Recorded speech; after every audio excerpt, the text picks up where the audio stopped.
वज़ीर-ए-आज़म शहबाज शरीफ की मुत्तहिदा अरब अमारात के सदर शेख मोहम्मद बिन ज़ायद अल नहयान से मुलाकात। नायब वज़ीर-ए-आज़म इसहाक डार, अताउल्लाह तारड़, तारिक फातमी भी वज़ीर-ए-आज़म के हमरा थे।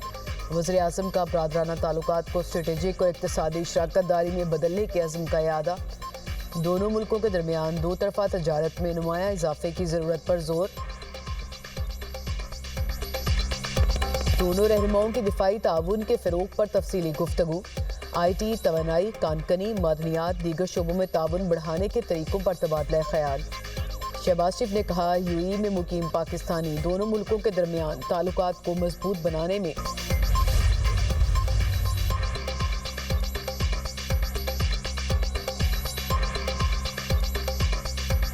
आज़म इसहाक डार का सऊदी वज़ीर ख़ारजा फैसल बिन फरहान से टेलीफोनिक राब्ता।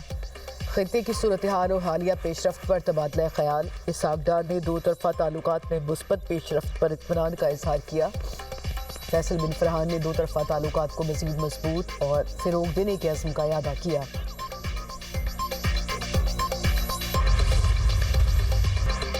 राना सनाउल्लाह ने मुज़ाकरात के लिए तहरीक इंसाफ के सामने दो शराइत रख दी। प्रोग्राम दुनिया महर बुखारी के साथ में एक गुफ्तगू में कहा, PTI 8 फरवरी के एहतजाज की कॉल वापस ले और मुज़ाकराती कमेटी तश्कील दे तो मुज़ाकरात के लिए तैयार हैं। बानी तहरीक इंसाफ तहरीरी तो क्या ज़ुबानी ज़मानत भी नहीं देंगे। यकीन है बानी PTI मुज़ाकरात के लिए आमादा नहीं होंगे।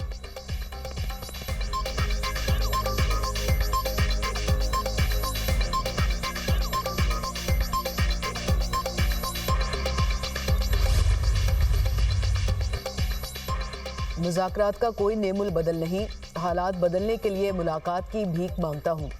मुलाकात की भीख मांगने में दूसरों के साथ अपनों का भी हाथ है।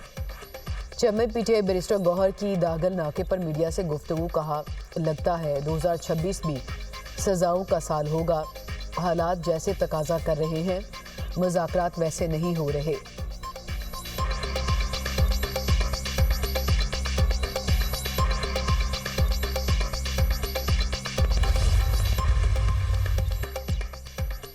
वज़ीर आला खैबर पख्तूनख्वा के दौरा लाहौर पर स्पीकर KP असम्बली का स्पीकर पंजाब असम्बली को ख़त। KP असम्बली के वफ़द के साथ पंजाब असम्बली में वाक़े पर एहतजाज। ख़त में कहा गया, वज़ीर आला और काबीना अरकान को पंजाब असम्बली के दाखिली रास्तों पर रोका गया। पंजाब असम्बली में वफ़द के साथ धक्कम पेल की गई। सुहेल आफरीदी को पैदल दाखिले से रोक कर गाड़ी में वापस भेज दिया गया। वफ़द की तज़लील से बैनुल सूबाई ताल्लुकात को नुकसान पहुँचेगा। लॉबीज़ में इरकान के अलावा किसी को जाने की इजाज़त नहीं। रूल्स मुअत्तल करके सुहेल आफरीदी को लॉबीज़ के अंदर आने की इजाज़त दी। ये कहा गया स्पीकर मलिक अहमद खान की जानिब से।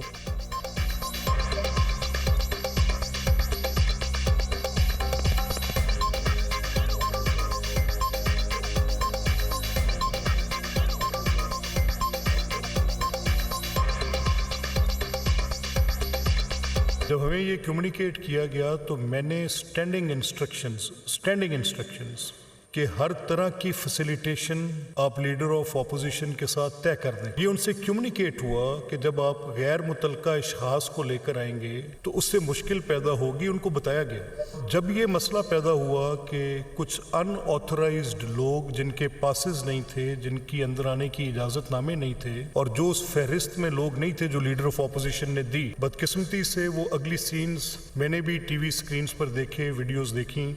जो ना होते तो बहुत अच्छा था। जनाब स्पीकर, उनकी छेड़ बन गई है कि लाहौर कैसा लगा। अब मुझे बताइए लाहौर कैसा लगा। ये गलत सवाल है। या ये पूछा जाए कि जी दहशतगर्दी जो है वो KPK के अंदर हो रही है, आप उसका नोटिस क्यों नहीं लेते।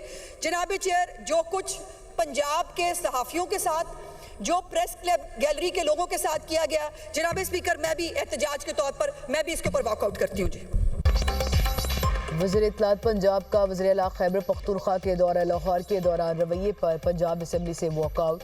अज़मा बुखारी ने कहा, सुहेल आफरीदी की जानिब से पंजाब असम्बली और सहाफ़ियों के साथ नामुनासिब रवैया रखा गया। अपोजिशन लीडर कहते हैं, अज़मा बुखारी ने लोगों को प्लांट किया था। लगाने पर हद तक इज्जत का दावा कर रही हूँ।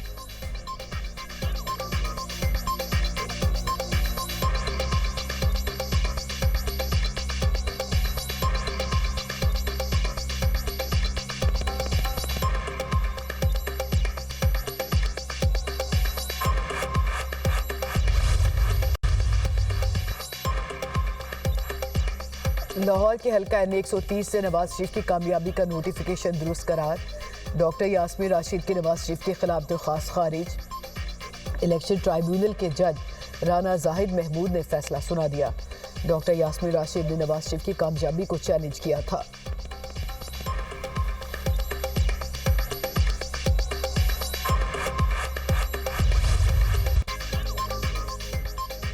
اسحاق ڈار کی زیر صدارت کابینہ کمیٹی برائے نیجکاری کا اجلاس، پی آئی اے کی 75% حصص کے لیے 135 ارب روپے کی بولی کی توثیق، کنسورشیم کی بولی کابینہ کو منظوری کے لیے بھیجنے کی سفارش، پی آئی اے کا لندن کے لیے پروازیں شروع کرنے کا اعلان، 29 مارچ سے اسلام آباد سے لندن کے لیے ہفتہ وار 4 پروازیں آپریٹ کی جائیں گی۔ لندن کی پروازیں ہیتھرو ایئرپورٹ کے جدید ترین ٹرمینل 4 سے آپریٹ ہوں گی۔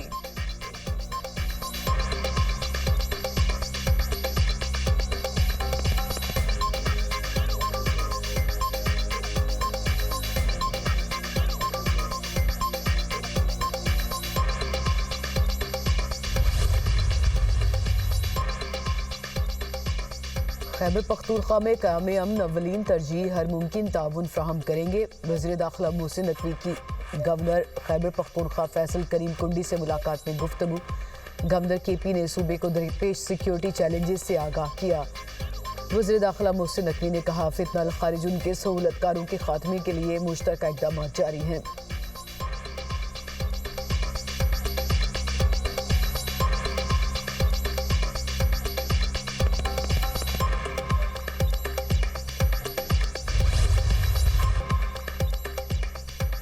کراچی میں کھلے گٹر نے ایک اور ماں کی گود اجاڑ دی، کرنگی مہران ٹاؤن میں 8 سالہ دلبر علی کھلے گٹر میں گر کر جان سے گیا، رواں سال کراچی میں کھلے گٹروں میں گر کر 14 افراد جانوں سے ہاتھ دھو بیٹھے، 6 کم عمر بچے اور 8 مرد شامل ہیں۔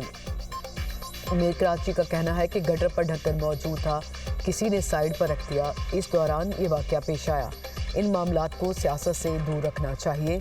امیر جماعت اسلامی کراچی مونم ظفر نے کہا کہ نااہل اداروں کی وجہ سے بچے گٹر میں گر رہے ہیں، سندھ حکومت اختیارات نچلی سطح پر منتقل کرنے کو تیار نہیں۔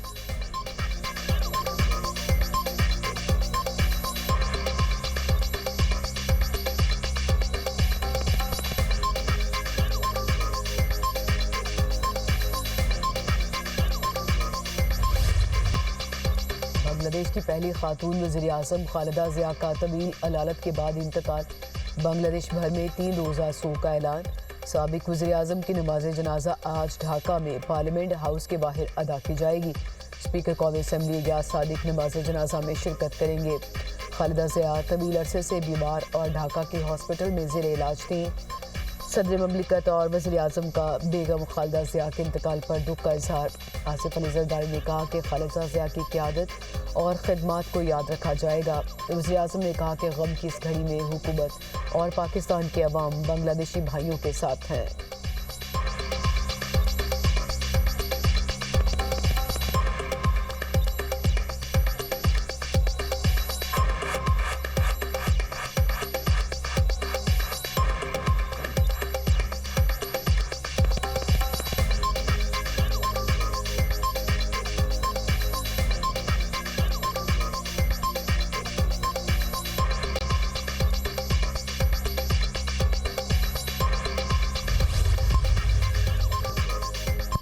اور دہشت گردی پورے صوبے میں نہیں بلکہ چند علاقوں تک محدود ہے، زراعت کو ترقی دی جائے تو آدھی دہشت گردی ختم ہو سکے گی، گورنر کے پی فیصل کریم کنڈی کا تقریب سے خطاب، کہا امن ہوگا تو سرمایہ کاری بڑھے گی اور صوبہ ترقی کرے گا، سیکیورٹی فورسز صوبے میں امن کے قیام کے لیے کوشاں ہیں۔